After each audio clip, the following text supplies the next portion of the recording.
Viti 2012 cilësohet si mjaft i vështirë për ekonominë botërore, për pasojë dhe për vendin tonë, të cilin efektet e krizës së eurozonës sa vijnë forcohen. Jo pak, por rreth 1.1 milion shqiptar që jetojnë dhe punojnë në eurozonë rrezikojnë të mbeten pa punë për shkak të krizës. Ata japin familjeve shqiptare mesatarisht 12% të gjitha të ardhurave të disponueshme.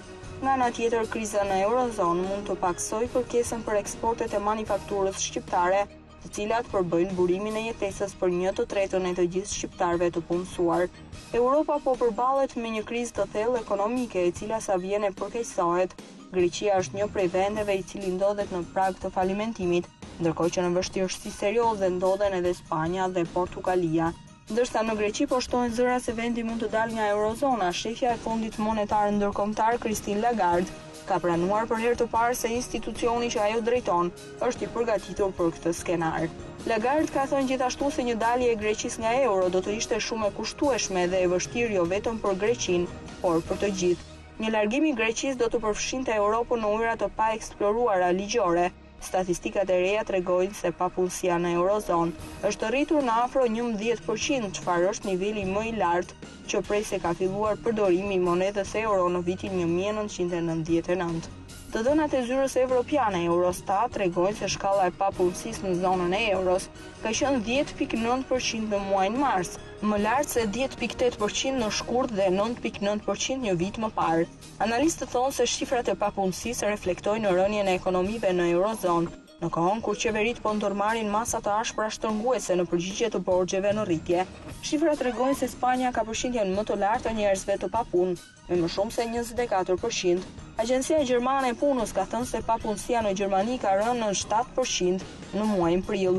Ndërkohë në Shqipëri, edhe pse tashmë ka filluar që të pranohet se kanë filluar të ndihen efektet e para të krizës, përsëri trumbetohet me të madhe suksesi i modelit ekonomik që është ndjekur në vend. Kreu i qeverisë ka përcaktuar modelin ekonomik shqiptar si më të suksesshëm sot për sot. Këto 2 vitet e fundit rritja ekonomike ka qenë 3.5 deri në 4%, ndryshe nga ajo e dekadës së shkuar që ishte 6% ndër më të mirat në Evropë, ndërkohë që parashikimet për këtë vit duken mjaft të zymta. Konsumi gjithashtu ka rënë ndjeshëm si shkak i frikës së krizës, duke bërë që familjarët të kursejnë më tepër se ç'duhet. Remitancat kanë pësuar rënje vitin e fundit dhe do të vazhdojnë me këtë trend. Specialistët parashikojnë që përgjatë këtij viti të ketë edhe një kthim të emigrantëve, të cilët do të ndikojnë në rritjen e numrit të papunëve në vendin tonë. Eksportet shpesh janë përcaktuar si një mundësi shpëtimi prej kësaj krize, por sa do të jetë e mundur kjo kur partnerët tanë kryesor tregtar, Greqia dhe Italia, janë në vështirësi serioze.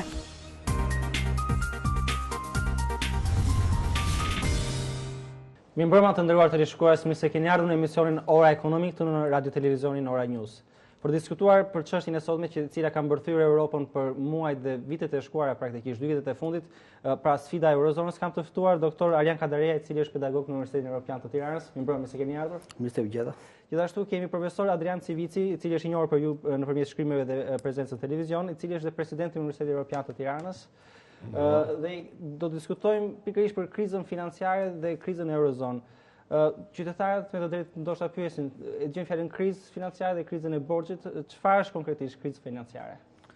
Krizë financiare është mos funksionimi i sistemit financiar në një vend. Sistemi financiar përbëhet nga bankat dhe nga ndërmjetës të tjerë financiar. Domethënë kur bankat dhe ndërmjetësit e tjerë financiar pushojnë së funksionuari, nuk e kryen si duhet funksionin e tyre, atëherë bëhet problematike, kalon situata, vështirësohet, kalohet në një situatë të keqe nga sektori financiar në sektorin real të ekonomisë, sepse roli i ndërmjetësve financiar është që të kanalizojnë fondet nga ata që kanë kursime në një ekonomi tek ata që kanë projekte, por nuk kanë para, pra kanë nevojë për financim në mënyrë që të realizojnë projektet e tyre. Tash zhvillimi i ekonomisë realizohet nga realizimi i projekteve të bizneseve. Arrihet nëpërmjet realizimit të projekteve të bizneseve. Në qoftë se bizneseve nuk i shkojnë kredi aq sa duhet, natyrisht bizneset do prodhojnë më pak. Dhe nuk i shkojnë kredi aq sa duhet në qoftë se sistemi financiar pushon së funksionuari. Kjo është me pak fjalë kriza financiare, e cila sjell pasoja, siç e thash, në ekonominë reale dhe pastaj është shumë e vështirë që ekonomia për një kohë të shkurtër të rikuperohet, nëse kalon në sistemin real, është e vështirë që të rikuperohet për një kohë të shkurtër, duhet të domethënë popullsia e atij vendi duhet të vuajë për një kohë të gjatë në mënyrë që ekonomia të kalojë në një gjendje më të mirë. Gjatë një situate krize financiare, shumë pjesë të popullsisë vuajnë ata që kursejnë, sepse nuk marrin interesa për kursimet e tyre, ose ndoshta pësën humbje nga falimentimi një pjesë të ndërmjetësve financiar. Vuajnë bizneset sepse mund të kenë projekte shumë të mira, po s'kan financim, sepse sistemi financiar nuk funksionon për të ndërmjetësuar për fondet. Pra, një situatë krize financiare është një situatë e vështirë, sidomos në qoftë se kalon në sektorin real të ekonomisë. Cilat shtete ka Afrika konkretisht në botë sot? Është vetëm Eurozona, apo është dhe Amerika, vendet lindore të Azisë? Tashi, kriza filloi me huan hipotekore në Amerikë, me ato asetet që ishin bazuar, që kishin huan hipotekore si kolateral, pati një rënje të shpejtë të çmimit të shtëpive, që është në gjuhën e financierëve është plasja njëfllueske në tregun e shtëpive. Ajo ndikoi ndërmjetësit financiar në Amerikë dhe ndërmjetësit financiar evropian, banka, që kishin investuar në këtë treg në Amerikë. Pra, kriza u shpërnda në sistemin financiar në Amerikë, u shpërnda në sistemin financiar në Evropë, bankat u vunë në vështirësi, bankat që ishin ekspozuar më shumë, natyrisht u vunë shumë më tepër në vështirësi, se patën humbje të mëdha, por edhe bankat partnere, ato që nuk kishin ekspozim, për shkak se u infektuan një pjesë e sistemit, u infektuan dhe ato. Tregu ndërbankar nuk funksiononte më, që është një treg shumë i rëndësishëm për nevojat për likuiditet të bankave, dhe në qoftë se bankat kanë vështirësi likuiditeti dhe kanë probleme humbjesh të mëdha, natyrisht sistemi real i ekonomisë fillon të vuajë, sepse nuk ka më kreditim për bizneset dhe u futën pra në fazën e plot të krizës, kur sistemi financiar filloi të mos funksiononte. Qoftë në Amerikë, qoftë në Evropë. Natyrisht u prekën edhe vendet tjera, por jo direkt, sepse nuk ishin të ekspozuara, sistemi i tyre financiar nuk ishte ekspozuar, por u infektuan indirekt nëpërmjet fluksit të kapitaleve. Fjala vjen Rusia, ka një bursë, bursa në Rusi është e vogël, kryesisht përfaqësohet nga agent të huaj, të cilët duke qenë në vështirësi në vendet e tyre, amerikanët për shembull, tërhoqën parat me shpejtësi dhe çuditërisht aksionet në Rusi ranë me 5-6%, në një kohë që aksionet në Amerikë ranë me 1%, që ishte vendi i krizës. Pra, vendet që nuk u prekën direkt, u prekën indirekt nëpërmjet flukseve të kapitaleve. Ndërkohë, kriza e borxhit që përmendet shpesh është e lidhur me krizën financiare? Natyrisht ishte kriza financiare ajo që evidentoi krizën e borxheve si problem, sepse shumë vende, duke ndjerë krizën financiare, u vunë vështirësi ekonomike, patën rritje të ulët ekonomike, patën shtim të papunësisë, në disa raste në fillimet e saj dhe rritje të inflacionit, dhe natyrisht kjo bëri që pesha e borxhit të ndiej shumë më tepër se sa po të ecë ekonomia normalisht. Bëhet fjalë për borxhin sovran, është krize e borxheve publike, pra e borxheve që marrin qeveritë, sepse duhet ndar pjesa e borxhit që kanë bizneset dhe individët dhe pjesa e borxhit e cila përmendet shpesh si përqindje në raport me prodhimin e brendshëm bruto, që është borxhi sovran dhe borxhi i qeverive. Në mënyrë të veçantë në dy polet ekonomike të botës, në Shtetet e Bashkuara të Amerikës dhe në Eurozonë, në Europë u ndjeh shumë kriza e borxheve. Në Shtetet e Bashkuara së pari për faktin që është një vend që ka, po ta marrësh nga pikpamja e madhësisë së borxhit, është më shumë se sa gjithë borxhet e vendeve në zhvillim të marra së bashku, për të cilat flitet aq shumë, por është gjithsesi një ekonomi e mësuar me borxh, dhe në rastet kur ka rritje ekonomike të qëndrueshme dhe të garantuar, pesha e borxhit nuk ndihet. Çështja u bë problematike në Europë për dy arsye, së pari për tendencën europiane për të ruajtur modelin social europian. Pra çdo qeveri donte që të garantonte një sasi të caktuar shërbimesh dhe një ofertë caktuar po e quajmë mirëqenie për qytetarët e saj që kishin bënin me sigurimet shëndetësore, me sigurimet shoqërore, me shërbime ndryshme arsimore apo të gjitha të pagesë pa punësie, pagë minimale me radhë. Pra ky sistem social evropian dhe objektivat e buxheteve të vendit të Bashkimit Evropian i tejkaluan mundësitë e recetave ose të ardhurave që vinin nga këto buxhete. Dhe përderisa ekonomia shkonte normalisht, me rritje ekonomike normale, borxhet merreshin, përdoreshin dhe shlyheshin. Kriza i vuri shumë vështirësi për sa i përket rritjes ekonomike të tyre, duke shkuar disa vende në recesion, pavarësisht në 3 mujorë të veçantë, disa vende tjera me një rritje ekonomike minimale midis 0 dhe 1%, disa vende me nivele papunësie siç është Spanja 25% pa parë ndonjëherë në paktën historinë e vendeve të Bashkimit Evropian ose të Eurozonës, dhe për këtë arsye këto u përballen me peshën që ka borxhi, qoftë borxhi për të shlyer si principal, qoftë interesat e tij. Dhe natyrisht mekanizmi i llogaritjes, sepse ne shpeshherë biem ndoshta në kurthin e shifrave dhe duke u marrë me shifrat devijojmë fenomenin, niveli i borxhit matet gjithmonë në raport me prodhimin e brendshëm bruto.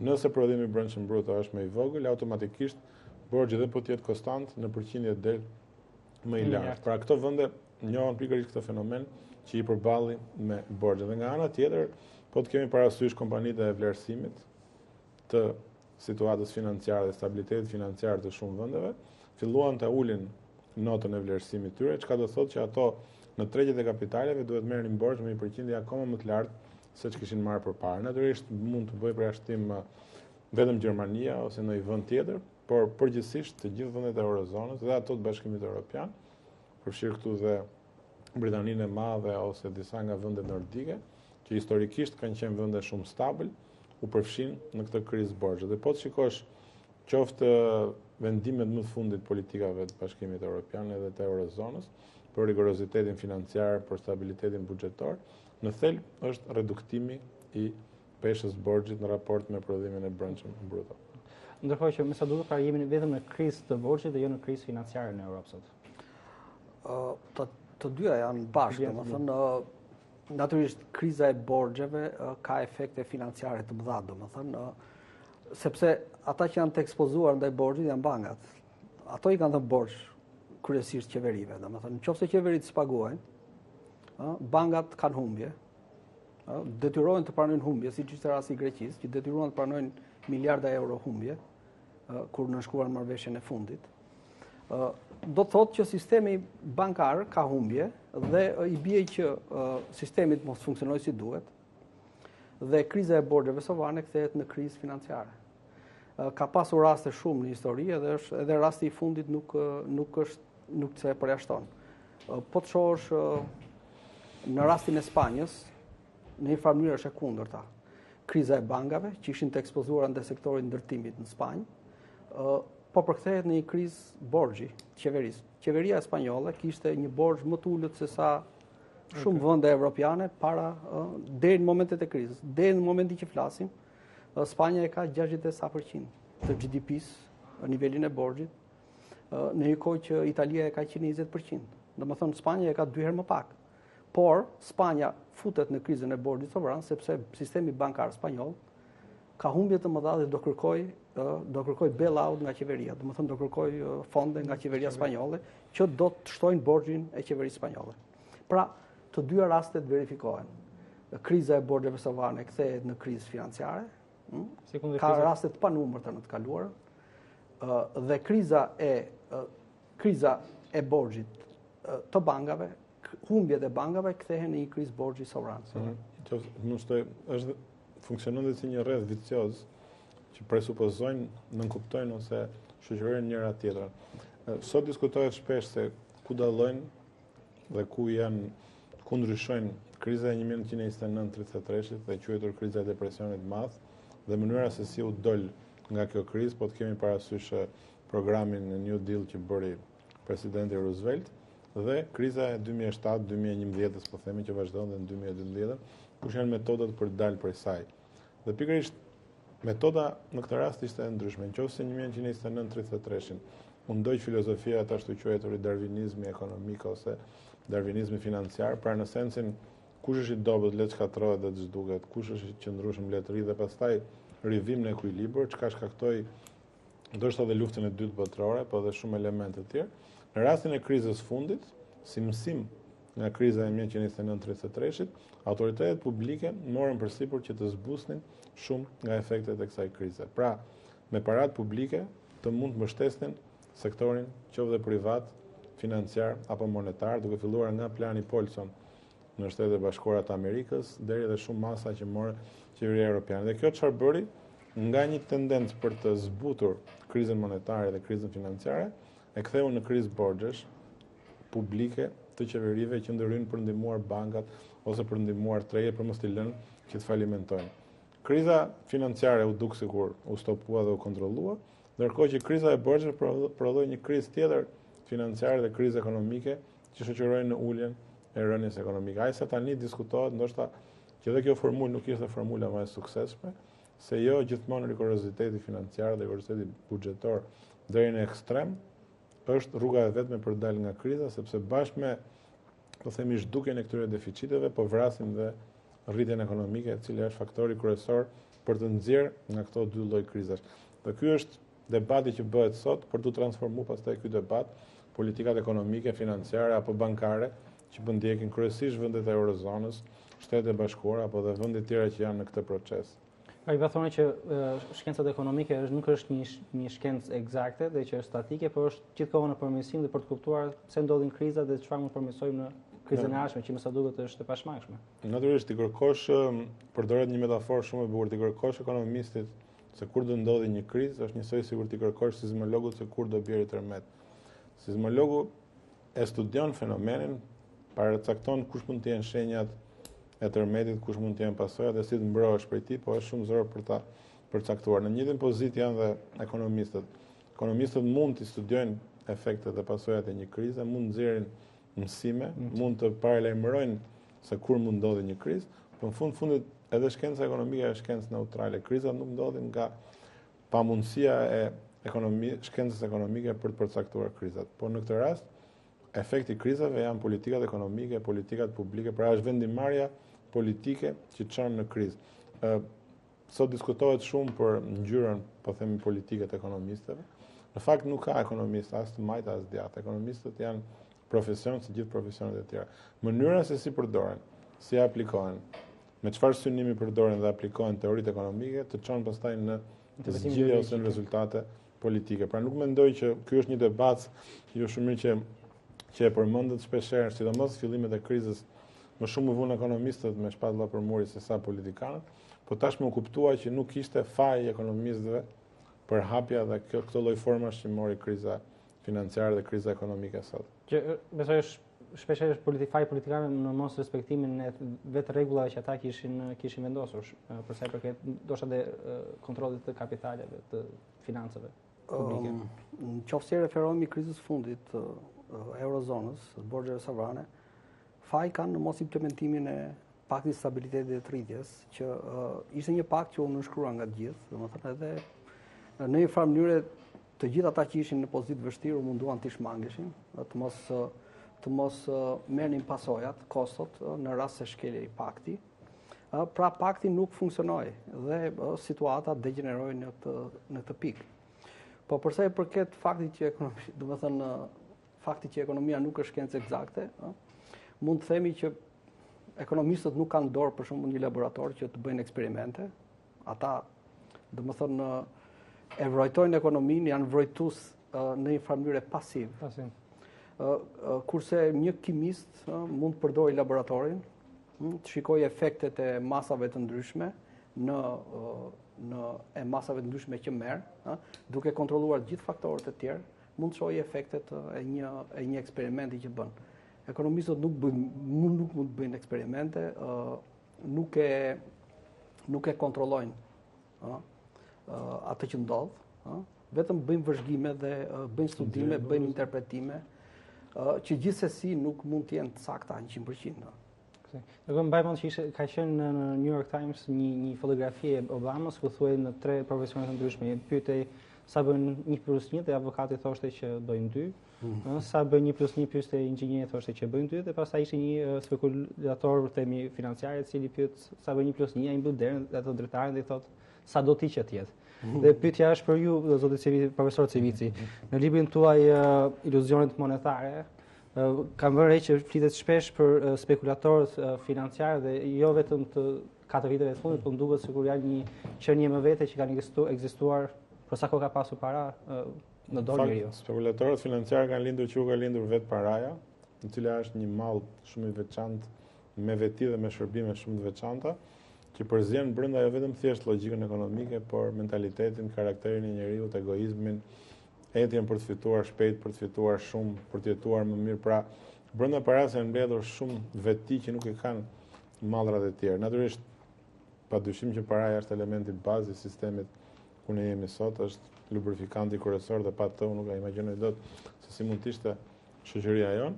Por vjet re një lidhje midis krizave financiare që ndodhin në vende ose në kontinente të veçanta dhe nga këto kanë ndodhur jo pak, por edhe 40 të tilla në historinë moderne të kapitalizmit sotëm, duke filluar nga ato krizat e vogla të bankave të para në Italinë shekullin e 14 në Firenze, në Venecia, Milano apo në qytete të tjera, për të ardhur te kriza e parë vërtet me cilën u ndesh ky sistem që sapo linte, që është kriza e tulipanëve në Hollandë në vitin 1642, ku simbol i krizës u bë një lule, e cila sot është simboli i Hollandës dhe njerëzit vun bast në këtë lule për shuma kolosale.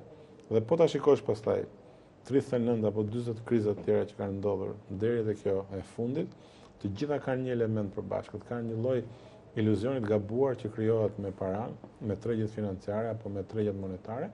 Ajo që Riani e përmendi, fluska që krijohet, praktikisht del nga realiteti dhe ashtu siç ngrihet një fluskë që fryhet në ajër, ashtu bëhet dhe fluska financiare, të gjithë hynë në veprime, mendojnë që kanë fituar, fitimin e investojnë diku, pastaj mendojnë që kanë fituar më shumë.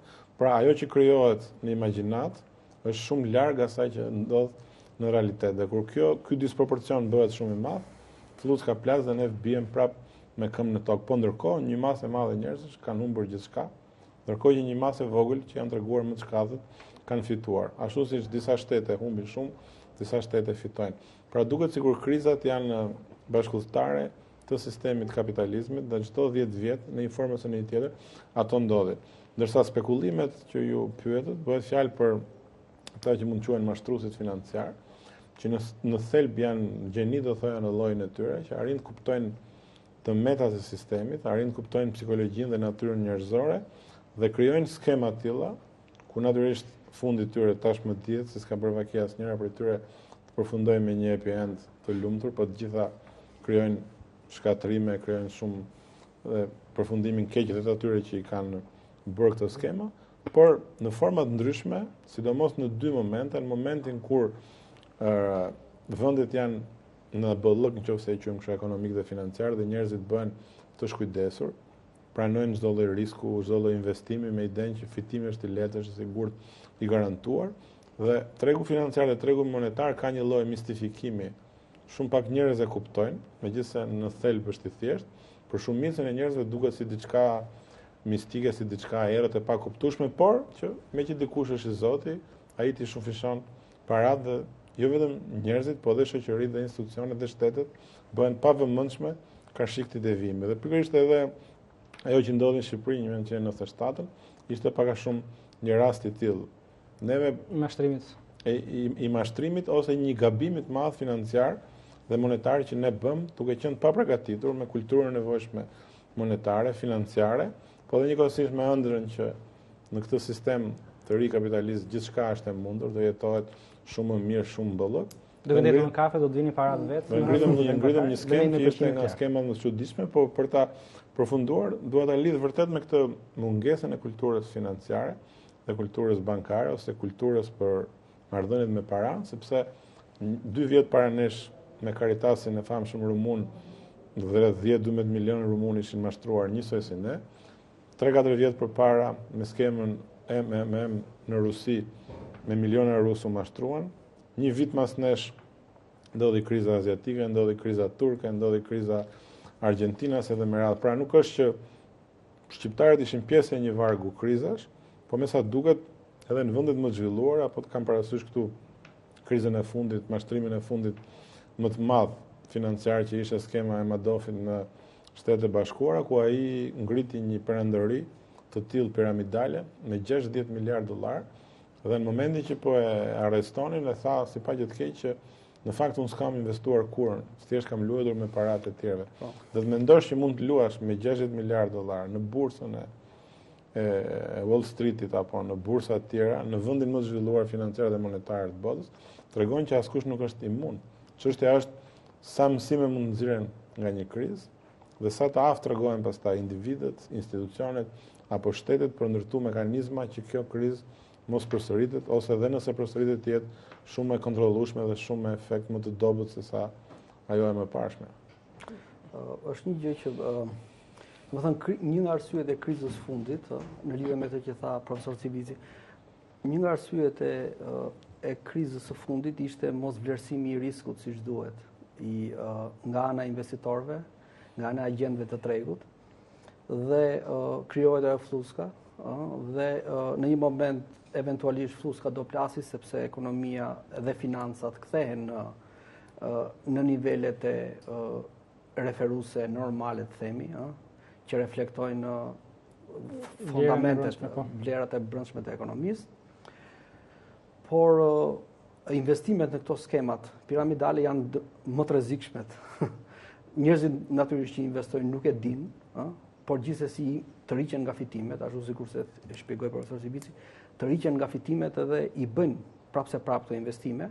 Atëherë në momentin e krizës financiare, njerëzit të rriqen, është një sjellje e zakonshme e investitorëve që të rriqen nga të gjitha investimet me rrezik, edhe aty ku s'duhet të rriqen sepse digjen për qylliti fluid dhe kosit në një farë mënyrë, dhe këto skemat mashtruese dalin në pa, domethënë, gjatë gjithë momenteve të krizave financiare, këto skemat mashtruese kanë dalë në pa. Nuk bëri përjashtim dhe kriza e fundit që doli Bernie Madoff, që kishte këtë fondin e tij, që ishte një fond spekulativ i pastër, ishte një skemë e pastër, dhe domethënë bashkëshoqëroi si thua krizën. Por unë mendoj që krizat financiare kanë faktor shumë më të rëndësishëm se sa krijimi i këtyre skemave, dhe në një farë mënyrë skemat janë pasojë e krizave, tërheqja e investitorëve nga të gjitha investimet e rrezikshme.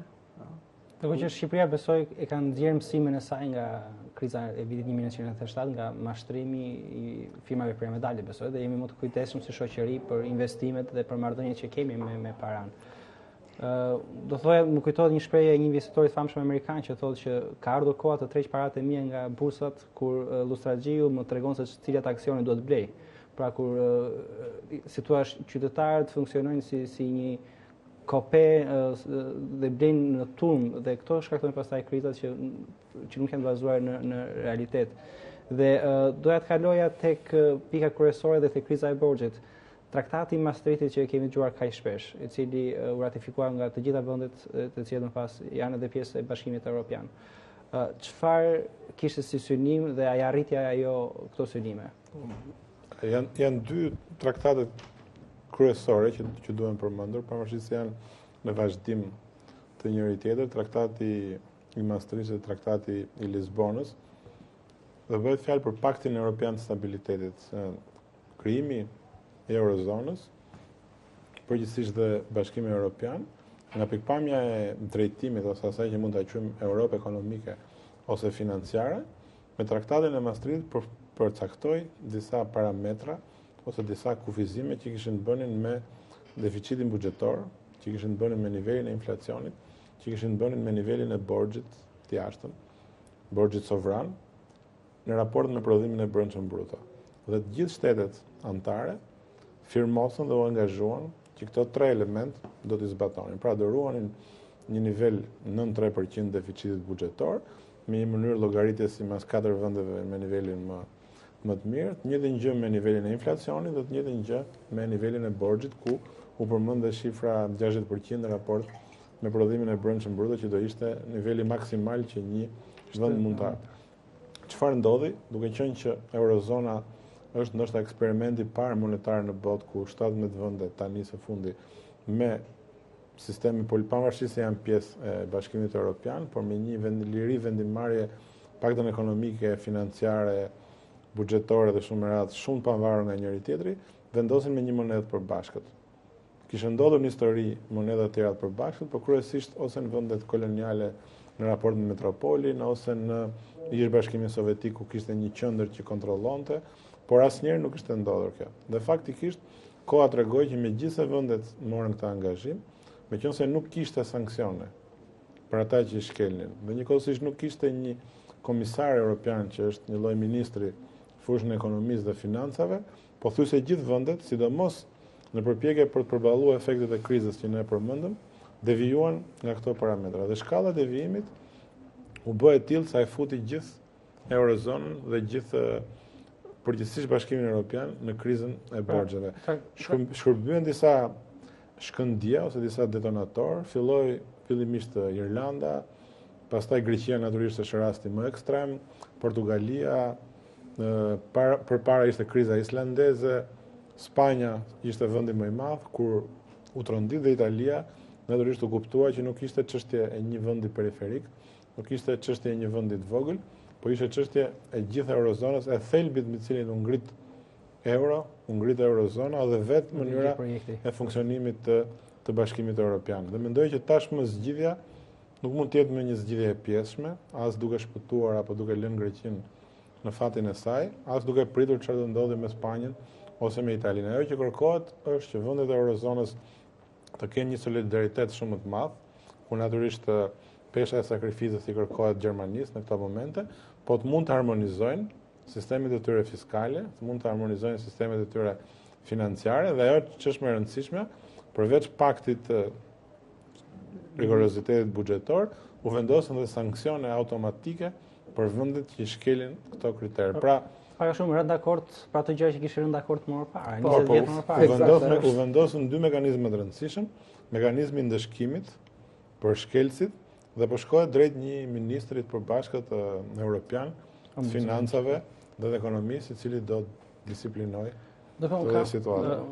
Kishte një mekanizëm dëshkimi, edhe ai që nuk u zbatua asnjëherë. Kishte fuqi automatike. Ashtu është, domethënë varet nga ca vendime që merreshin mbasi shkelej nga një vend i caktuar. Tashti janë më automatike, është e vërtet, edhe janë futur dhe në legjislacionin e vendeve. Do futen legjislacionin e vendeve përkatëse, masat, gjë që e bën vendin të jetë më serioz, sepse nëse e shkel, domethënë shkel legjislacionin e vet. Mbaj mend praktikisht në aprill kohë ka qenë dy shtetet e mëdha të eurozonës që ishte Gjermania dhe Franca që e kaluan të parë të parë e shkelën dhe kur vendet e tjera anëtare të euros ngritën zërin dhe kërkuan komisionerit kohës që ishte Prodi praktikisht komisioneri i Bashkimit Evropian tha që unë nuk bëja asgjë, më thanë pak a shumë mbyll gojën. Kjo është e vërtet. Domethënë Franca dhe Gjermania e shkelën të parat, u munduan që t'i shmangeshin dhe i arritën t'i shmangeshin dënimit, sepse kishte kosto për to. Është një vend interesant Hollanda që e shkeli. Edhe Hollandës i thanë, me që shpëtoi Franca dhe Gjermania, mund të shpëtosh dhe ti, domethënë, jo tha Hollanda më dënoni. Edhe e mori dënimin me dëshirën e saj. Është një rast shumë interesant, domethënë. Që duhet ta kishim praktikuar dhe Franca me Gjermaninë, domethënë. Doktor, Greqia është rasti tipik i një shteti që cilën nuk i përmbajt as pak traktatit Maastrichtit dhe çfarë ndodhi konkretisht me Greqinë? Pse jemi këtu? Unë mendoj që Greqia duhet parë në dy këndvështrime. Nga njëra janë ato çka bën grekët, duke shkelur shumë element që ne mund t'i trajtojmë, po së dyti grekët janë dhe një lloj viktime e sistemit të euros dhe eurozonës, viktim në sensin që nuk duhet ishin në euro dhe në eurozonë, nëse parimet e zbatimit të monedhës përbashkët dhe të eurozonës do ishin strikte. Pra, Greqia duhet parë çfarë bëri Greqia keq dhe shumë keq në politikat e saj të qeverisjes, kryesisht qeverisjen financiare dhe ekonomike, që nga mashtrimet me statistikat, që nga niveli lartë i korrupsionit, niveli lartë i informalitetit, që nga një lloj niveli konsumi që ishte shumë larg kushteve të Greqisë, që nga një strukturë ekonomike bazuar kryesisht në turizmin ose në shërbime, duke mos pasur asnjë bazë industriale, që nga ajo megalomania do thoya greke për të vendosur rrogën e 13, 14, 15, që nga fakti që Greqia është ndoshta vendi i parë i Bashkimit Evropian për masat e ekonomisë publike dhe administratës publike në raport me numrin e popullsisë, në raport me numrin e institucioneve apo strukturën ekonomike që ka. Pra, buxheti i Greqisë ishte një buxhet i super fryr, i super ngarkuar, dhe në një farë mënyre shpreha që përdoret më shpesh sot është që grekët konsumuan të ardhmen. Pra, konsumonin shumë më tepër se sa duhet konsumonin si një shtet normal i eurozonës ose i Bashkimit Evropian, qoftë përballë indiferencës së BE-s, qoftë përballë faktit që u mbushën me borxhe pa qenë sigurt që mund t'i shlyenin këto borxhe, qoftë për faktin që mashtruan me shifrat. Por, duke ndarë veç pjesën që i takon grekëve, sot analizat shkojnë edhe pak më përtej. A duhet ishte Greqia vendi i eurozonës, sepse Greqia shërben dhe si një lloj barometri për testuar se sa e saktë ishte formula për krijimin e monedës së përbashkët të euros dhe për krijimin e eurozonës. Ish-presidenti Francës Sarkozy vetëm para 2 javë para se të bëheshin zgjedhjet tha që Greqia asnjëherë do të kishte qenë në eurozonë. Pikërisht, jo vetëm Greqia, por edhe vende të tjera, sepse mekanizmi kryesor që e bën euron të funksionojë normalisht është mekanizmi i konvergjencës ekonomike. Në fundit, paraja ose monedha shpreh një nivel caktuar ekonomik, një nivel caktuar produktiviteti, një politikë caktuar ekonomike dhe sociale. Nëse një monedhë, siç është rasti i euros, bazohet dhe ndikohet kryesisht në performancën dhe strukturën franko-gjermane, do thojë që janë 2 vendet më zhvilluara, dhe në një pjesë të vendeve nordike, të gjithë të ashtu quajtur të vendet jugut janë të distancuara nga këto nivele performance, nga kjo strukturë. Atëherë sa më larg ti jesh nivelit mesatar, aq më bare rënd bëhet kjo lloj monedhe, ose më saktë, aq më kollaj ajo të nxjerr defektet e tmeta të tua në shesh. Dhe ndoshta rasti i Greqisë, i Portugalisë, edhe i Spanjës apo dhe i Islandës dhe Irlandës tregon që pikërisht këto vende ishin larg kësaj mesatare cilësore, do thoya, të ekonomisë dhe financave europiane, nga të cilat bazohet dhe merr forcën kryesore euro si monedhë. Dhe prandaj sot thuhet që kërkojnë akoma më shumë sakrifica nga ana e Gjermanisë, sepse 60% e vëllimit monetar në Europë përcaktohet nga ekonomia gjermane. Dhe në një farë mënyre është ekonomia gjermane ajo që është zemreku i gjithë ekonomisë europiane. Atëherë, në fillimet kur një vend bëhet antar i zonës euro, krijohet iluzioni që ti për një herë të përmirësohet niveli i jetesës, sepse përdor një monedhë shumë cilësore dhe një monedhë shumë të fortë. Kur duhet pastaj me ekonominë tënde, me produktivitetin tënd, me të ardhurat, me eksportet e tua, ti të shlysh kësaj monedhe forcën që ka dhe ti vetë ke një ekonomi shumë të dobët, këtu fillojnë dhe problemet. Atëherë ti detyrohesh vazhdimisht të marrësh borxh për të përballuar një situatë që nuk është normale për strukturën dhe për nivelin tënd. Dhe besoj që Greqia i psoi të dyja. Psoi dhe efektin e asaj që bëri vetë dhe efektin që u bë pjesë e një zone shumë të fuqishme, çka përvoja po tregon tani që ekonomia greke është shumë larg për t'u përgjigjur. Dhe unë ndoshta mund ta diskutojmë edhe pak më vonë, dhe në Shqipëri ka pasur një debat, a duhet futemi apo duhet bëjmë vend eurozonë, do ta diskutojmë. Doktor Kadareja, duket se ishin iluzionet e Greqisë për që ishte një vend meqenëse u bën pjesë e Bashkimit Evropian, u bë si Gjermania, dhe faktikisht nuk ishte kështu. Përmendet shpesh konkurreshmëria e Greqisë. Çfarë nuk kupton kjo? Ose mungesa e konkurreshmërisë së saj. Është çështja që janë, domethënë, po ta marrim Greqinë përpara krijimit të eurozonës, ishte në Bashkimin Evropian, kishte politikën e saj monetare, kishte monedhën e saj, monedha greke përgjithsisht zhvlerësohej kundrejt monedhave të forta, dhe vendi gëzonte një konkurrueshmëri afatshkurtër, për sa kohë monedha, zhvlerësimi i monedhës, zhvlerësimi nominal, i bënte eksportet greke më të lira, ose i bënte çmimet greke më të lira për të thënë turistët e huaj. Për sa kohë çmimet nuk ajustoheshin, ekonomia greke gëzonte një lloj efektiviteti, eficiencë. Por në momentin që çmimet ajustohen, ajo mungesë, ajo eficiencë humbet dhe ose duhet të bësh vlerësim tjetër, ose duhet të pranosh një rënje të eksporteve, rritje të importeve dhe rritje të papunësisë normalisht. Atëherë, kësaj situate qeveria përkatëse ju përgjigj me marrje borxhi. Kjo sjell që borxhi publik të rritet, ku erdhi momenti i futjes së Greqisë në Eurozonë në vitin 2001, Greqia kishte një nivel borxhi rreth 104-105% të GDP-s. Domethënë ishte mbi kriteret e Maastrichtit. Dhe këtu jam dakord me profesor Civicin që thotë që Greqia nuk e plotësonte kriterin.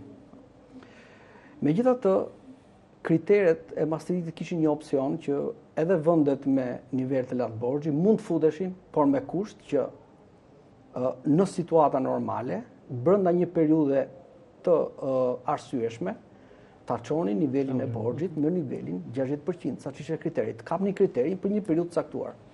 Dhe Greqia e kishte këtë plan. Në fakt, po të shohësh, edhe sot, ekziston ai plan, që do ta çonte në 60% sipas një periudhe, të themi 10-15 vjeçare. Në fakt, ai plan nuk u realizua. Edhe jemi në këtë situatën e sotme, domethënë që borxhi ishte shumë i lartë, u deshën 2 bailout-e që Greqia ta ketë të mundshme që të mos falimentojë, domethënë, në sensin e falimentimit të pa rregullt. Një borxh i lartë publik i vazhdueshëm, pa mundësia për ta reduktuar, reflekton një mungesë konkurrshmërie të ekonomisë, një mungesë reforma strukturore, të cilat janë të dhimbshme, por që duhen bërë, duhet bërë nga gjithë aktorët, edhe aktorët politikë që marrin kostot e popularitetit. Pra, një borxh i lartë reflekton mungesën e reformave strukturore të ekonomisë.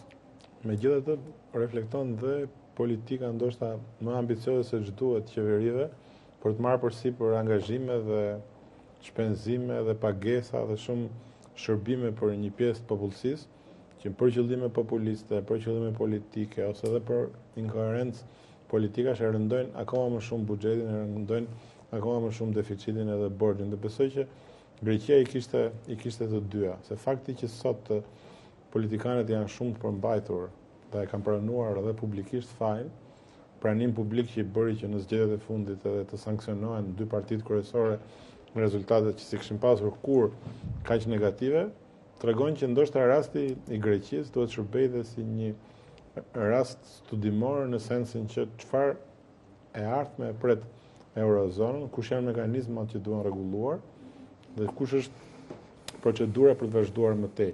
Dhe mendoj që nuk është thjesht dëshirë për ta lënë apo për ta nxjerrë Greqinë nga Eurozona, sepse është e vërtetë ajo që tha Ariani, nëse Greqia do kishte sot monedën e saj, zgjidhja mund të ishte pak më e lehtë, zhvlerësoi moneda dhe eksportet greke bëheshin më konkurruese. Dhe nga ana tjetër qeveria mund bënte disa politika sociale, por me monedën e vet. Fakti që ka një monedë të përbashkët nuk mund të influencojë për zhvlerësimin e saj, sepse direkt preken vendet e tjera. Por mbajtja e Greqisë në Eurozonë është një të paktën deri tani, sipas konfirmimeve që bëjnë her pas here institucionet më të larta monetare, ekonomike apo financiare, qoftë europiane, qoftë FMN-ja apo dhe autoritetet e tjera, interesi është që Greqia mos dalë nga Eurozona, sepse dalja e Greqisë nga Eurozona, përveç se krijon një dhimbje koke më pak për Eurozonën, por nga ana tjetër hap kutinë e Pandorës dhe për shumë vende të tjera, të cilat mund ta shikojnë si rrugëzgjidhje situatën e vështirë për t'u rikthyer monedhave kombëtare. Dhe pastaj kjo lloj tendence jo vetëm që është shumë negative për gjithë Eurozonën dhe po është negative për gjithë botën.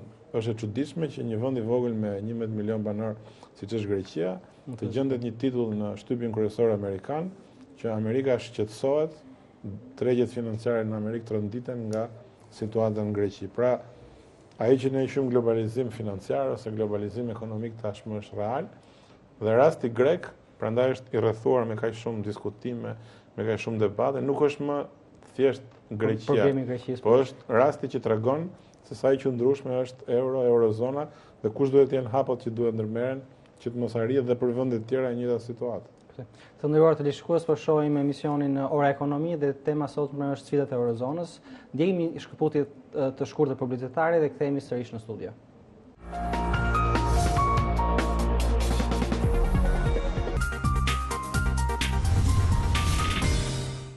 Pra, po diskutojmë për sfidat e eurozonës dhe praktikisht jemi në ngërçin e Greqisë dhe çfarë skenarësh janë në letër për të?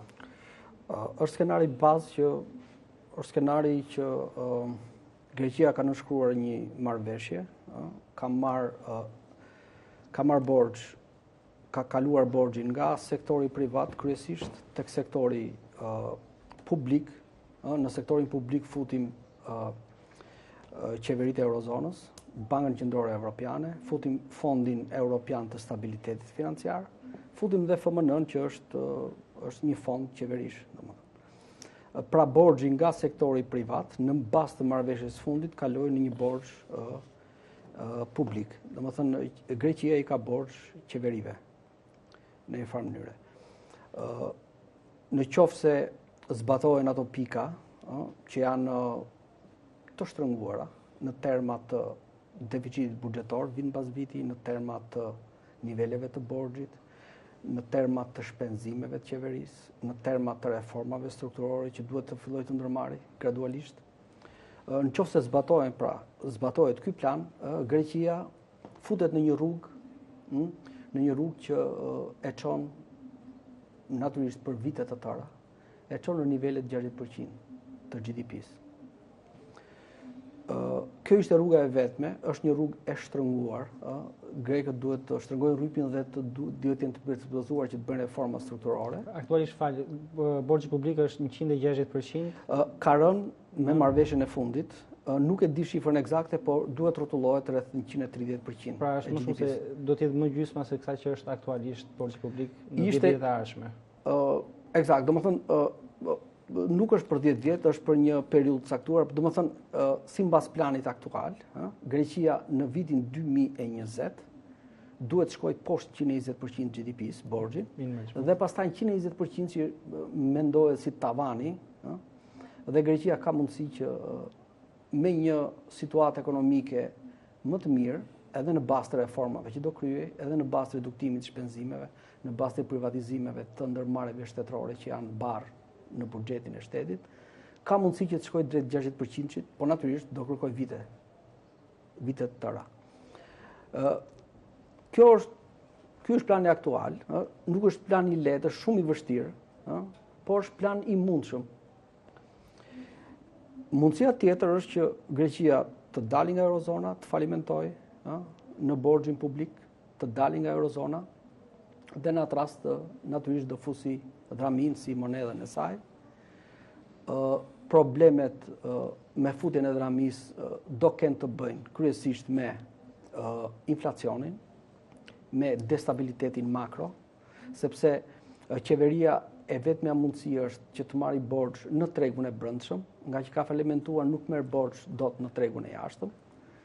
I bie që politika monetare të mos jetë e pavarur, t'i shërbej qeverisë në një farë mënyre dhe printimi i dramive do prodhoj patjetër zhvlerësim dramis me euron, sepse po mos ta prodhonte, më mirë të rinte me planin që është. Detyrimisht do prodhoj inflacion, do prodhoj zhvlerësim të dramis.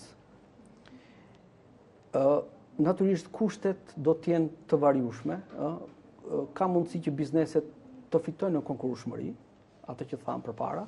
Do thotë që të mund të eksportojnë më shumë, do thotë që turizmi grek të jetë me çmime më të lira për të huajt, pra të ketë kërkesa për turizëm në Greqi, më të shtuara, por natyrisht do ketë probleme, sidomos për ato biznese që kanë borxhe në euro, në kushtet kur të ardhurat i kanë në drami, në kushtet kur dramia zhvlerësohet, i bie që të kenë vështirësi për të paguar borxhin dhe mund të sjellë falimentime biznesesh.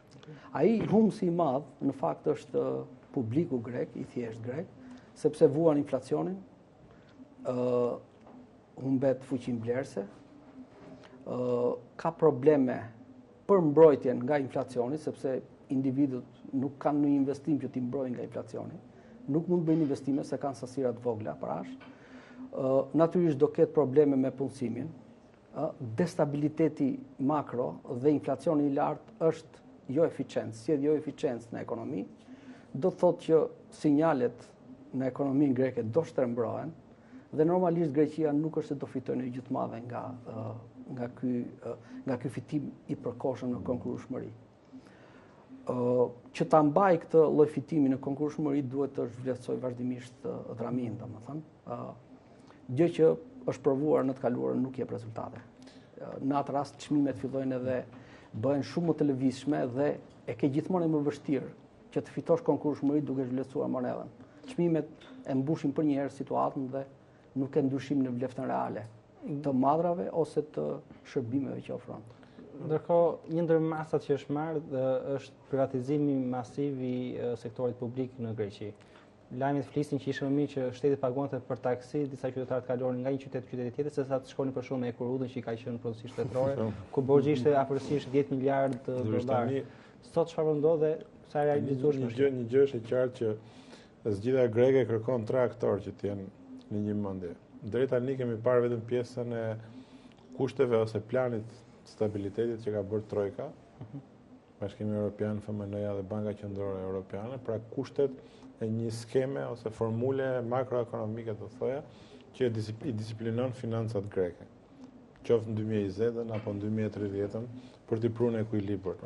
Por ajo që duket është që 2 aktorë të tjerë deri tani të neglizhuar ose të presupozuar që do jenë dakord, që janë grekët vetë edhe politika greke, po nxjerrin problemet kryesore. Zgjedhjet e fundit treguan që grekët ishin një popull i friksuar, i traumatizuar, dhe natyrisht i dëshpëruar, se nuk është normale dhe nuk është e mundur që nga një nivel jetese shumë i mirë, ti të kalosh në një nivel jetese shumë më të dobët se ky, nga shumë shpresa dhe iluzione për investime, për blerje, për shumë gjëra të tjera, ta kuptosh për njerë që do kesh 1/3 e rrogës që ke pasur, 1/3 e mundësive të tjera, dhe natyrisht në rast të tilla popullsitë reagojnë në mënyrë ekstreme. Fakti që profili politik i politikës greke mas këtyre zgjedhjeve ndryshoi shumë, duke ngushtuar 2 parti tradicionale, duke zgjeruar 2 ekstremet, qoftë ekstremin që quhet neonazist ose ekstremin e djathtë apo ekstremin e majt dhe ekstremin komunist,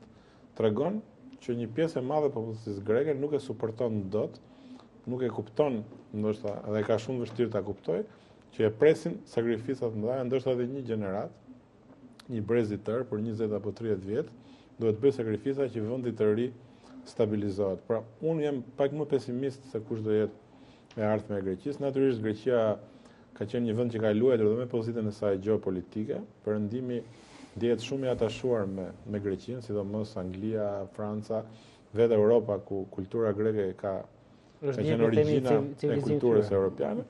Nga ana tjetër, po shikosh tendencat e fundit, duke filluar që nga turqët, që duke qenë një nga ekonomitë më të qëndrueshme dhe më dinamike, jo vetëm të rajonit, po edhe shumë më gjerë, janë gati që të futen për të blerë një pjesë të aseteve të Greqisë. Kinezët që janë gjithmonë të porta për të qenë prezent në ekonominë greke, vetë Rusia ose vende të tjera. Natyrisht çështja e Greqisë sa vjen dhe bëhet dhe i çështje gjeopolitike. Dhe nëse perëndimi vendos që vërtet ta ndihmojë edhe një herë, siç e ka ndihmuar në shumë raste të tjera, skenari i daljes nga kriza mund të jetë më i lehtë, por edhe zgjedhësit gjerman, zgjedhësit francez apo më radh duhet bien dakord që të pranojnë një lloj sakrifice për të shpëtuar Greqinë.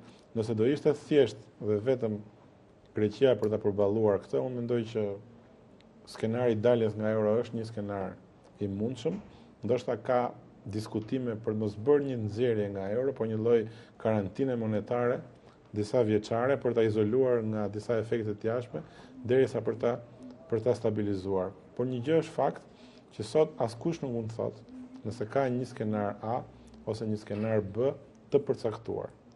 Kur u ndërtua eurozona dhe euro, nuk u mendua procesi kundërt dalja nga eurozona. Është njësoj si ajo që thuaj kur filloi tranzicioni i vendeve të Europës qendrore dhe lindore, deri tani kishim mësuar që nga një vezë të bënim një omelet, tash duhet që nga omeleta të bëjmë prapë vezë. Kështu që dhe në këtë rast eurozona apo euro nuk e ka përcaktuar procesin e kthimit mbrapa dhe Greqia mund të jetë dhe një eksperiment, dhe eksperimenti kërkon diskutime politike, diskutime teorike, akademike dhe shumë formula të tjera. Për ta mbyllur, duhet të them që vështirësia kryesore e Greqisë qëndron në 2 drejtime. Së pari është një popull i mësuar në 20 vitet e fundit me një konsum shumë më tepër se sa mundësitë reale të tij, Dhe së dyti, ekonomia greke e sotme nuk është një ekonomi industrializuar, një ekonomi e strukturuar, që të krijon mundësinë me të kaluar kjo fortuna e krizës monetare ti të rivish në një situatë normale. Pra Greqia duhet të bëhet vend shumë të rregjës për investime masive europiane dhe ndërkombëtare, përmirësoj teknologjitë, përmirësoj sektorët inovativ, përmirësoj strukturën e ekonomisë që të ketë mundësi për të u rifutur normalisht në monedën e euro ose në vendet euro, që dhe duke qenë pjesë e saj. Dhe me sa duket këto janë dhe pikpyetjet më dha. Duhet amortizuar një revoltë dhe reagimi social, duhet qetësuar dhe riorientuar politika greke e cila ndjet njëkohësisht dhe fajtore për këtë situatë, dhe pastaj vijnë ato që tha dhe Ariani, reformat e vërteta, shpeshherë shumë dhimbshme strukturore, që ta ribëjnë ekonominë. Gjithsesi, unë domethënë kam të mendim që investitorët, ata që e blejnë borxhin grek, domethënë ata që do t'i japin borxh në të ardhmen, nuk binden më tash me pa reformat. Domethënë është një gjë fondamentale që duhet bërë. Jam dakord që për t'i bërë reformat ka dhimbje, ke probleme sociale, dhe duhet mendohet, për shembull dhe në rang evropian, që të financohen këto vende që s'kan mundësi shteti të financojë, domethënë, të financohen në rang evropian nëpërmjet bankave paneuropiane ose nëpërmjet nxjerrjes së borxhit të përbashkët, në mënyrë që të mund të kompensojë deri në një farmase mungesën e pjesëmarrjes së shtetit në ekonomi. Por sa më herët fillohet rruga e reformave, sa më herët fillohet privatizimi, heqja e barrës mbi buxhetin e shtetit, në një farë mënyrë bërja e Greqisë më atraktive për investimet e huaja, që do sjellin dhe teknologjinë, se Greqia vetë, po ta kishte teknologjinë, do ta bënte. Po. Greqia se bën dot, atë sepse s'ka tash në këtë situatë nuk ka as fonde për ta bërë. Kështu që ta bëj tërheqëse duhet shesi ato pasuri të mira, të kompanisë shtetërore të cilat të huajt janë të interesuar t'i blejnë. Greqia ka një favor që ka fuqi punëtore relativisht të lirë, këtu flaset edhe për emigrantët, që ofrojnë fuqi punëtore relativisht të lirë, kështu që ka mundësi që të rrisi konkurrueshmërinë eventualisht në mënyrë që të bëhet konkurruese. Ta bëjmë edhe pak më të prekshme ndoshta për publikun, por edhe për realitetin shqiptar. Shqipëria krahasuar me Greqinë ka bërë këtë reformë apo jo? Për shkak të vitit 1990 dhe me ndryshim të sistemit, nga sistemi komanduar në sistemin e ndririn e tregut, pra Shqipëria nuk është se mund të përballet me sfidat e Greqisë në të ardhmen? Më duket është një çike e tepërt ose do thojë e egzageruar që ne gjithmonë të jemi përballë kësaj frikës që mund të ngjajmë Greqisë. Natyrisht edhe ne nuk jemi të imun nga kriza dhe e ndjejmë për ditë efektin që ka vetëm kriza globale, po edhe kriza greke apo kriza italiane.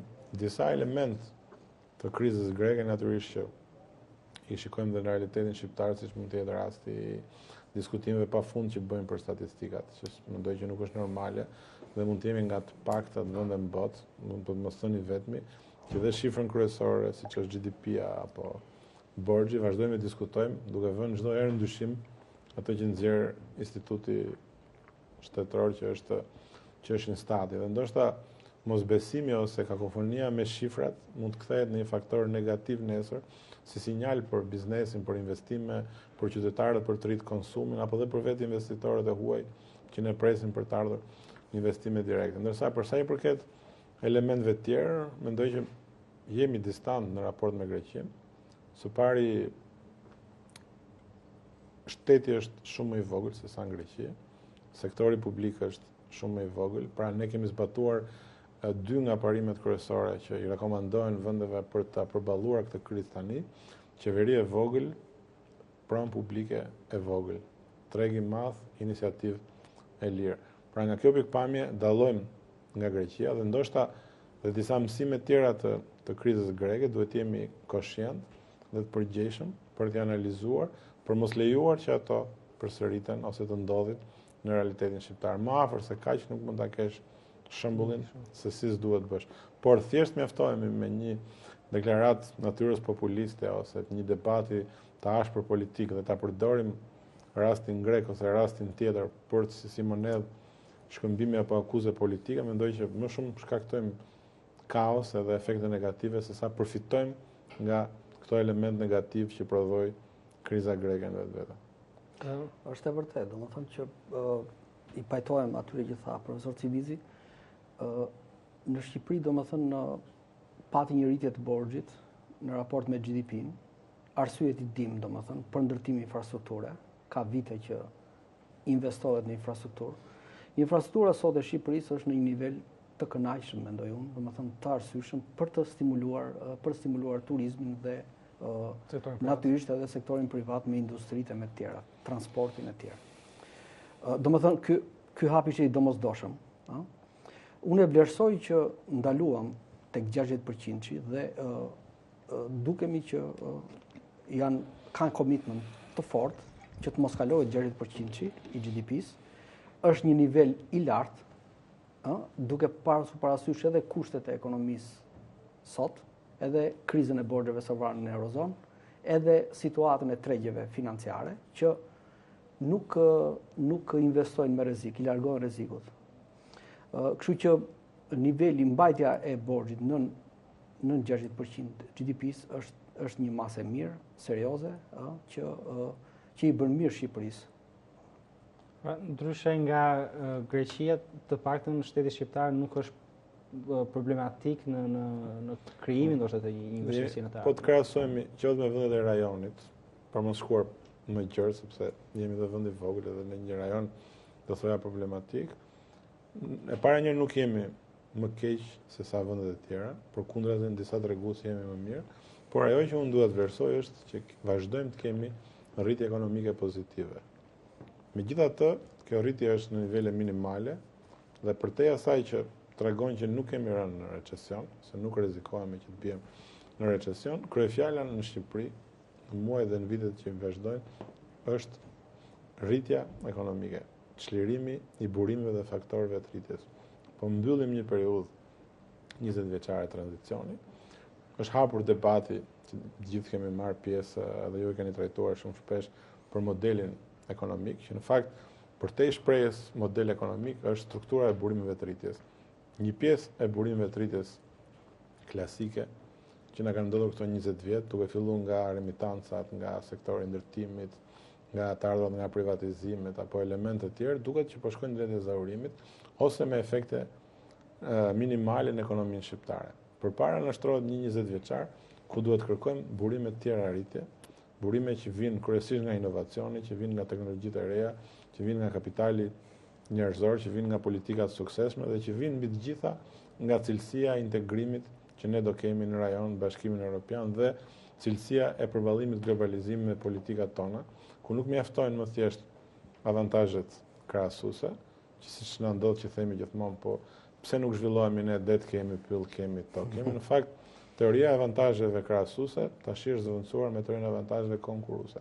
Ato avantazhe që vijnë nga politikat specifike për të konkurruar. Pra mendoj që ne në mënyrën më urgjente të mundshme duhet të shqetësohemi për të gjetur dhe për të vënë në eficiencë burimet e reja të rritjes në Shqipëri për 10 ose 20 vitet që vijnë, të cilat natyrisht do na largojnë gjithnjë më tepër, jo vetëm nga rasti grek, po do na bëjnë, si thosh, të futemi në një fazë më normale të zhvillimit të vendit. Do të them që ka ca shenja në këtë drejtim. Po të shohim eksportet në përqindje të GDP-s, mbas vitit 2009, 2010-2011, patëm një rritje me 2 shifra në terma vjetor, që është një rritje e konsiderueshme. Eksportet e madrave sot kanë shkuar në 12-13% GDP-s, para të themi 7-8 vjetësh, isin sa gjysmë e kësaj. Një faktor që ka luajtur rol ka qenë zhvlerësimi i lekut rreth 10% kundër euros, atë faktor duhet ta konsiderojmë.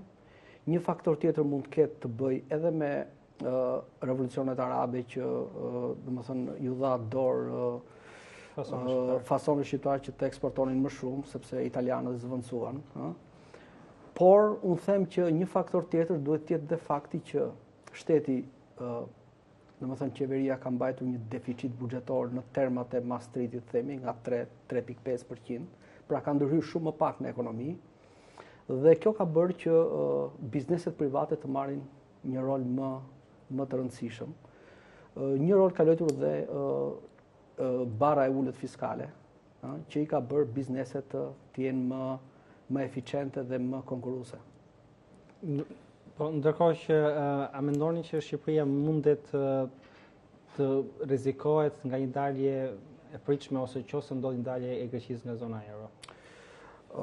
Unë them që ne jemi ndikuar natyrisht nga kriza e borxheve sovrane, jemi ndikuar, po ndikohemi dhe do ndikohemi. Domethënë një përkeqësim i situatës në Greqi, domethënë një dalje e mundshme, eventuale, nëse del, domethënë nga eurozona, do ndikonte flukset financiare, për mendimin tim. Domethënë Greqia është një nga investitorët e rëndësishëm të investimeve tuaja direkte në Shqipëri.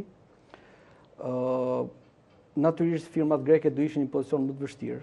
Nëse do vështirësoj pozicionet e tyre në Greqi, do ishin një pozicion më të vështirë për të investuar më tej në Shqipëri, për te atyre niveleve që kanë investuar tashmë. Do kishin problemin e flukseve të remitancave, që dërgesave të emigrantëve, që kanë qenë një faktor i rëndësishëm për zhvillimin e Shqipërisë, për stimulimin e konsumit, por edhe për kursimin e popullatës shqiptare. Kam përshtypjen që në atë mas që Greqia do kishte një rritje në konkurrueshmëri, mund të thithte turizëm edhe nga Shqipëria shumë më tepër, nëse bëhen më të lira papritur hotelet në Greqi, shqiptarët mund të shkojnë në Greqi, domethënë. Kjo është përfitim për disa shqiptarë, por në tërësi ekonomisë shqiptare do prekej. Po, domethënë kjo është prekje sepse konkuron turizmin tonë. Mund ta prekim me këtë, domethënë me çmime më të lira. Domethënë natyrisht destabiliteti që mund të krijojë, nëse e heqim vëmendjen nga Greqia dhe marrim për shembull eurozonën komplet, nëse kemi përhapje në Itali, në Spanjë, këto vende fillojnë të ndihen keq nga situata në Greqi, investitorët tërhiqen, jeldet e bonove të tyre për financimin e borxhit qeverisë fillojnë rriten. Situata mund të vështirësohet. Kjo do të ketë natyrisht efekte në Shqipëri, sepse edhe investimet e vogla direkte na vijnë nga eurozona, nga vendet e eurozonës që do ngadalsohen ose do zvoglohen. Edhe neve eksportojmë në Itali pjesën më të madhe të eksporteve, sa të gjejmë treg tjetër në Itali do penalizohemi nga eksportet. Domethënë ne jemi më të integruar me eurozonën sot se që ishim para 5 vjetësh dhe një përhapje e krizës mund na sjellë probleme në ekonomi tonë. Ne bëjmë një bilanc të faktorëve. Mund të përmbledhim në shkurt që tham edhe Ariani, së pari deri tani na kanë ardhur disa qindra milion euro nga Greqia në formë në remitancave, mund na vi e njëjta shumë, po e shprehur në drami, e cila mendohet që nëse Greqia del nga eurozona do jetë normalisht rreth 50-60% e çlefsuar në raport me dramin që ka qenë përpara kur u fut në euro. Pra, aty ku kemi pjesën ndërmuese të emigracionit tonë ekonomik, do na vi një monedhë e zhvlerësuar dhe ndoshta gjysma e vlerës si kemi nevojë. Dhe ndërkohë që remitancat nga Greqia në euro na kanë shërbyer për të mbushur vështirësitë e deficitit tregtar apo bilancit pagesave, nuk mund ta mbushim me një monedhë të zhvlerësuar dhe një monedhë lokale. Së dyti, investimet, nëse do ketë investime greke në Shqipëri, do jenë investime në drami, të cilat gjithashtu të sjellin një monedhë të dobët që nuk ka shumë vlerë. Nga ana tjetër, ne mund kemi dy avantazhe. Avantazhi i parë është që nëse Greqia do bëhet i qartë që do veprojë skenari i kalimit në drami, sa akoma është hipotetike, e një pjesë e madhe e emigrantëve shqiptar që tash kanë filluar që i transferojnë kursimet e tyre në euro në bankat shqiptare dhe duke filluar nga muaji qershor korrik i vitit kaluar dhe tani, për te efektit të turizmit apo efekteve të tjera, konstatohet dhe një efekt i shtimit depozitave në euro si pasojë e transferimit të kursimeve të emigrantëve. Dhe jo vetëm emigrantëve shqiptar, po dhe grek të ndryshëm, qoftë dhe biznese, mendojnë ta zhvendosin aktivitetin e tyre në vende të ndryshme përfshirë dhe Shqipërinë, për të qenë më të sigurt sa të kalojë kjo fortuna se çfarë do ndodhi. Kështu nga kjo pikpamje, ky është një element pozitiv, po varet se sa do jemi në gjendjen ne që këtë masë të madhe eurosh të mund ta vendosim në eficiencë, aq më tepër kur sot konstatohet një ulje e kërkesës brendshme, qoftë kjo si kërkesë konsumatore ose si kërkesë biznesesh, dhe bankat kanë likuiditetin e nevojshëm, ndërkohë që kërkesa për kredi nuk është ajo që ka qenë para disa vitesh, dhe ne nuk po të japim shenja biznesit që do mund ta përdorim me eficiencë këtë masë të madhe kapitalesh. Por tepër që është e përkohshme, domethënë. Duhet edhe e përkohshme. Është një efekt që do ndodhi për disa muaj dhe pastaj ti do vish në një ekuilibër. Po gjithsesi, e parë në planin e përgjithshëm, një rikthim i Greqisë në zonën në drami mund të ishte një faktor nxitës për eksportet shqiptare. Mund na kushtonte shumë më lirë importet, nëse ne nga Greqia, por unë përgjithsisht them që do kishte efekte akoma dhe më negative edhe për ekonominë shqiptare, të paktën për një periudhë ndoshta 2 ose 3 vjeçare, derisa të rivendosë një ekuilibër i ri midis monedhave, midis tregtisë, midis vendeve, investimeve apo gjithë këtyre shkëmbimeve. Gjithmonë këto kalimet e forta, ashtu siç ndodhi kur Greqia hyri në euro, ashtu mund ndodhi edhe nëse Greqia del nga euro, vendet shqinja dhe partnerët kryesorë ekonomike dhe financiare gjithmonë ndjejnë pak a shumë të njëjtat tronditje. Ndërkohë është për të vlerësuar ose përshëndetur fakti që leku shqiptar mbetet akoma konkurrues pavarësisht të luhative të mëdha që kanë ndodhur në tregjet ndërkombëtare financiare, apo jo? Leku ka qenë stabil, domethënë kundrejt euros, po të shohim që nga ai zhvlerësim 10% që ndodhi gjatë përgjithsisht nga fillimi deri në fund 2009-s, leku ka qenë në ato nivele, është luhatur rreth nivelit 140 lekë për 1 euro. Domethënë, në një farë mënyre ka qenë stabil, gjë që tregon që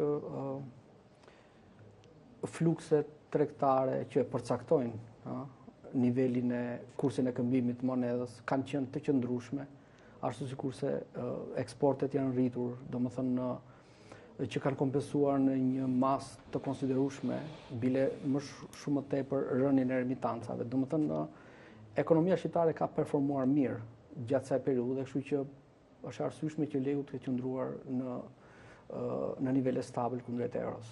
Megjithatë, unë mendoj që edhe një lloj zhvlerësimi që ka ndodhur i lekut nuk duhet parë me një lloj pesimizmi ose me një vlerësim negativ. Në fakt, fakti që ne kemi adoptuar sistemin e këmbimit lirë të lekut në treg dhe jo sistemin e përcaktuar të këmbimit siç kanë fiks, siç kanë qoftë Maqedonia apo vende të tjera si Rusia, kjo e ka ndihmuar ekonominë shqiptare sepse leku është një lloj mesaxheri, është një lloj lajmtari për sa i përket konkurrueshmërisë dhe shëndetit të ekonomisë shqiptare. Dhe nëse ka një zhvlerësim të lehtë, në fakt ky është një sinjal i ajustimit të vazhdueshëm të çmimeve dhe të përgjithsisht të shkëmbimeve apo të nivelit të integrimit që ka ekonomia shqiptare me ekonomitë e huaja, dhe jo gjithmonë duhet parë në sensin negativ.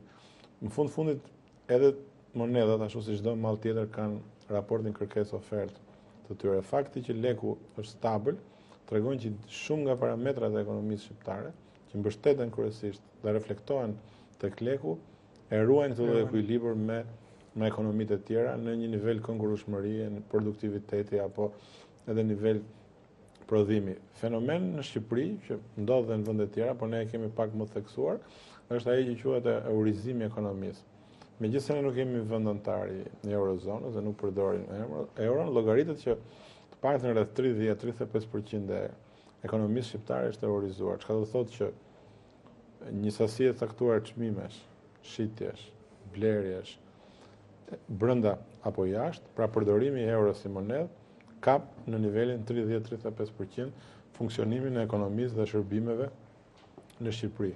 Dhe nga ana tjetër po të shikosh edhe strukturën e depozitave apo strukturën e kredive, akoma dominojnë, sidomos për sa i përket kredive, kredit në euro ose kredit në dollar në raport me kredit në lek në nivelin pak a shumë 62 me 38%. Pra, megjithëse ne kemi një monedhën tonë, bëjmë një politikë monetare për të orientuar lekun, një pjesë e madhe e shkëmbimeve ndodhin në euro dhe ne jemi shumë të varur nga mënyra se si evolon euron vetvete, jemi shumë të varur nga politika monetare që bën Banka Qendrore Europiane apo nga forca dhe dobësitë që ka euro në raport me dollarin ose me monedhat e tjera. Dhe ndoshta Kjo na bën që të kemi një shkallë të lartë ekspozimi, karshi një monedhe, karshi një zone që quhet eurozonë, apo karshi dhe një monedhe tjetër siç është dollari, duke mos qenë në gjendje për të influencuar disa makro tendenca që nuk varen nga ne. Dhe pikërisht ky është ndoshta efekti më pozitiv që duhet t'i atribuojmë lekut,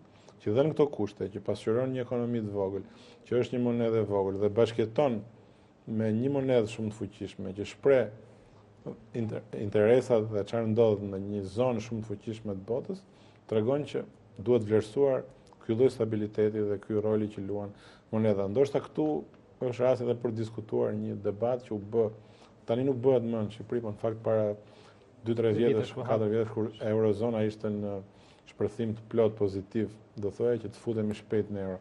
Përvoja po tregon që futja në eurozonë, natyrisht që do vi mbasi të bëhesh antar i Bashkimit Evropian, por nuk mund të jetë një futje artificiale ose një dëshirë sepse ti do që të kesh një monedhë të fortë dhe të qëndrueshme siç është euro.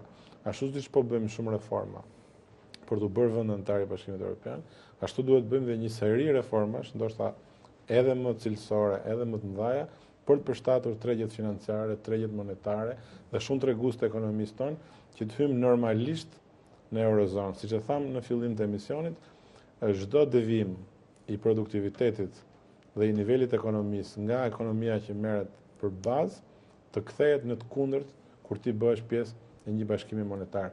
Përfiton artificialisht momentet kur kjo ekonomi dhe kjo monedhë shkon mirë, por e pson shumë më keq kur kjo ekonomi dhe kjo monedhë ka probleme. Pra mendoj që akoma për një farë kohë ne duhet ta pranojmë nivelin e eurorizimit, sepse shpreh edhe shkallën e integrimit me eurozonën dhe me Bashkimin Evropian, por të mos bëhemi sikur do ndodhi nesër apo të kërkojmë që të ndodhi nesër çështja e zëvendësimit të lekut me euro.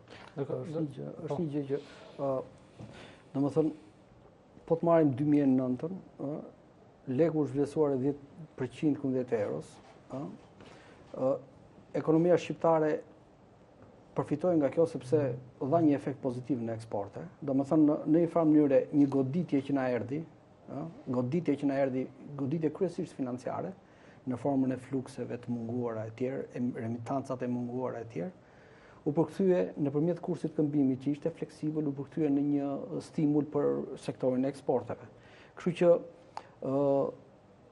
monedha, kursi i këmbimit shërben si amortizues i goditjeve negative që i vinë ekonomisë shqiptare.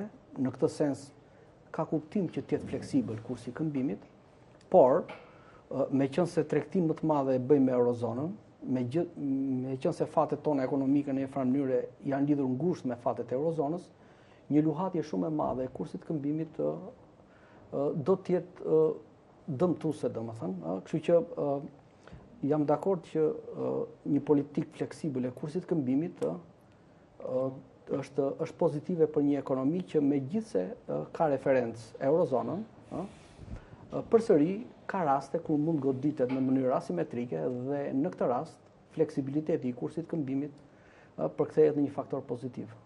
Ndërkohë, ndoshta do të dhe vlerësuar roli i Bankës Qendrore të Shqipërisë, e cila ka ndjekur një politikë konservatore për sa i përket normave të interesit, që ka bërë që ndoshta dhe lekut mbetet. Ne kemi përballë dy antarë Këshillit Mbikëqyrës të Bankës së Shqipërisë. Dhe përveç juve që kemi marrë pjesë në pyetja është direkte. Unë në fakt do ta vlerësoja shumë rolin e Bankës së Shqipërisë, jo thjesht si antar i Këshillit Mbikëqyrës, por përgjithsisht si rol që ka luajtur në tërësinë e politikave dhe masave që merr Banka e Shqipërisë. Në radhë parë për sa i përket politikës monetare, e cila ka ndjekur me shumë vëmendje respektimin e objektivit të inflacionit në nivelin 3% me një nivel tolerance plus minus 1%, dhe pothuajse me përshtim të javëve ose në një muaj të veçantë që ka pasur devijime, gjithmonë inflacioni ka qenë nën kontroll dhe ç'është më e rëndësishme, parashikimet e Bankës së Shqipërisë, ose ato që quhen pastaj politika adaptive për aktorët e tjerë të tregut, kanë shkuar pak a shumë në sinkron me evolucionin që ka pasur niveli inflacionit. Pra jo vetëm ndërhyrja për ta mbajtur në kontroll, por edhe parashikimi i masave të politikës monetare dhe i sjelljes së inflacionit në periudha afat mesme dhe periudha afat gjata, mendoj që ka qenë pozitiv. Përveç kësaj, janë dhe dy elemente të tjerë shumë të rëndësishëm, është mbikëqyrja bankare, sepse Banka e Shqipërisë është përgjegjëse edhe për supervizionin ose mbikëqyrjen bankare për të respektuar gjithë ato parametrat. Sistemi bankar shqiptar ka rezultuar në këto vite si një sistem shumë i shëndetshëm, një sistem i mirë kapitalizuar, me një efekt, do thoja, vital për ekonominë shqiptare. Rreth 80% e prodhimit brendshëm bruto ndikohet dhe vjen si pasojë e kredive dhe financimeve që vijnë nga bankat. Natyrisht kjo ka dhe anën tjetër se tregon që ne nuk kemi një treg financiar të zhvilluar, nuk kemi një bursë të zhvilluar, po gjithsesi në realitetin ku jemi, sistemi bankar ka qenë i shëndosh dhe i mbajtur nën kontroll. Dhe po të krahasohemi me shumë banka qendrore të tjera dhe me vendet e tjera të rajonit, sistemi bankar shqiptar dhe roli i Bankës së Shqipërisë ka qenë pozitiv. Dhe së treti ka të bëjë me elementin e stabilitetit financiar. Banka e Shqipërisë ka qenë shumë e kujdesshme dhe e vëmendshme në ruajtjen e stabilitetit financiar të vendit, pa përmendur këtu ato politikat operative apo veprimet operacionale të përditshme. Një specifik ka Shqipëria dhe pse ka dalë në evidencë rëndësia që ka politika monetare, sepse zakonisht ka një ekuilibër midis politikave fiskale dhe buxhetore dhe politikave monetare. Në kushtet kur qeveria është angazhuar për mbajtjen e deficitit buxhetor dhe arritjen e nivelit 3%, siç është dhe angazhimi i ditëve të fundit dhe i parashikuar në buxhetin e 2012-s, dhe njëkohësisht mos kalimi i nivelit të borxhit, këtë lloj bëshllëku stimulus për rritjen ekonomike që mund ta luajnë investimet publike apo investimet qeveritare, e zëvendëson në një farë mënyrë ka u lehtësues i politikës monetare. Dhe Banka e Shqipërisë, megjithëse nuk e ka në objektivin e saj themelor rritjen ekonomike apo stabilitetin e lekut dhe përqindjen e këmbimit, është gjithmonë shumë e kujdesshme në politikat monetare, në shqyrtimin e faktorëve që ndikojnë pozitivisht ose negativisht në të dy kahat, që krahas objektivit të inflacionit mund të bëjë maksimumin e mundshëm për mbështetjen e rritjes ekonomike dhe garantimin e stabilitetit financiar. Unë do të bashkohesha këtyre që tha profesor Civici, dhe do theksoja që Banka e Shqipërisë operon në kushte sfiduese, edhe sistemi bankar në Shqipëri operon në kushte sfiduese, domethënë të mos harrojmë që kemi një krizë të bordeve sovrane në Eurozonë, nga kemi lidhje financiare dhe të flukseve të kapitalit me Eurozonën, pra operon në kushte sfiduese dhe domethënë ka kryer detyrën në kushte të vështira. Nuk është kollaj të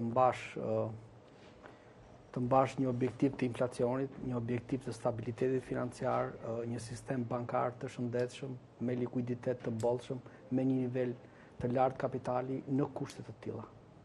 Ndërkohë dhe rezultatet e stres testeve që janë bërë bankave të nivelit 2 kanë qenë pozitive, apo?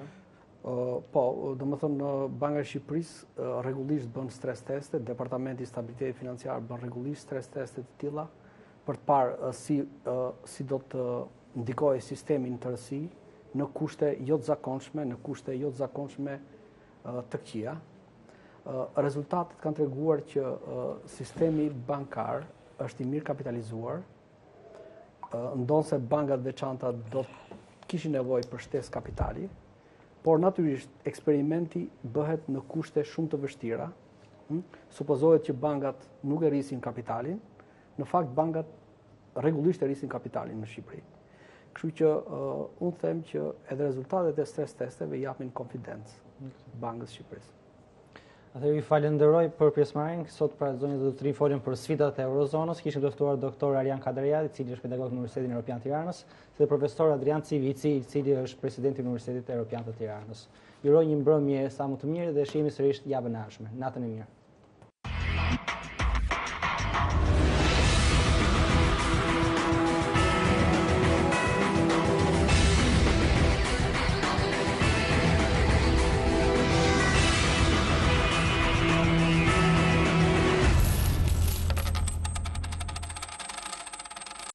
Ora Ekonomi